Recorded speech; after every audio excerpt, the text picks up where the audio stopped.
নমস্কার বন্ধুরা, আজ আবার চলে এসেছি মাদার কিচেনের ব্লগ থেকে। নিয়ে এসেছি আরেকটা রেসিপি করব। এই যে করব হলো গলদা চিংড়ি মালাইকারি করব নারকেল দিয়ে। এই যে চিংড়িগুলি দিয়ে দিচ্ছি, একটু ভেজে নিচ্ছি। এই যে সর্ষে তেল দিয়েছি, আমি সর্ষে তেলে করছি। সর্ষে তেলে এই যে আগে এই 15-20 মিনিট আগে এটাকে মাখিয়ে রেখেছি, পরিষ্কার করে ধুয়ে মাখিয়ে রেখেছি। আমি এই ঠ্যাংগুলো ফেলিনি, হ্যাঁ, এগুলি দিয়েই করছি।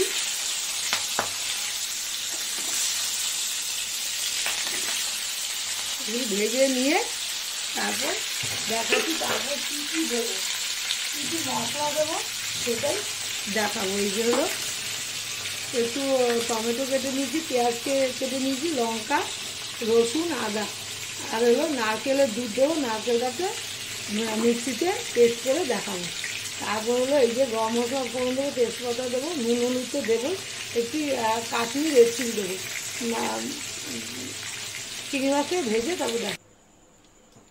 আমার চিংড়ি মাছটা ভাজা হয়ে গেছে। এবার এই গরম মশলা তেজপাতা ফোড়ন দিয়ে দেবো। এই যে এটা ফোড়ন দিয়ে দেবো, দিয়ে তারপর মশলাগুলো 2-3 মিনিট করে মশলাগুলো দিয়ে দেবো। কারণ আমি আর তেল দিইনি, কারণ মাছ ভাজার তেলে, চিংড়ি মাছ ভাজার তেলে আমি এটা আবার ফোড়ন দিচ্ছি। ফোড়ন দিয়ে এটা রান্না করব।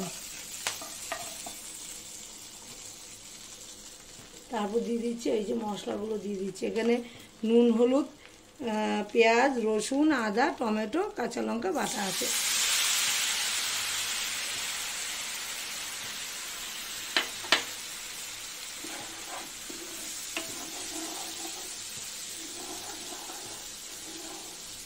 মশলাটা কষাতে কষাতে আমি একটু মিষ্টি দিয়ে দিয়েছি, চিনি দিয়ে দিয়েছি, আর রেড চিলি দিয়ে দিয়েছি। এবার দিয়ে দেবো হলো একটু একটু জল দিয়ে দেবো, দিয়ে চিংড়ি মাছগুলোকে দিয়ে দেবো। এই যে এবার দিয়ে দেবো হলো চিংড়ি মাছগুলিকে দিয়ে দেবো। একটু কষিয়ে নিয়ে তারপর নারকেলের দুধ দিয়ে দেবো। কষানো আমার হয়ে গেছে। এবার দিয়ে দেবো হলো এই যে নারকেলের দুধ দিয়ে দেবো। নারকেলের দুধ দিয়ে একটু ফুটিয়ে উঠলে আমি রেসিপিটা।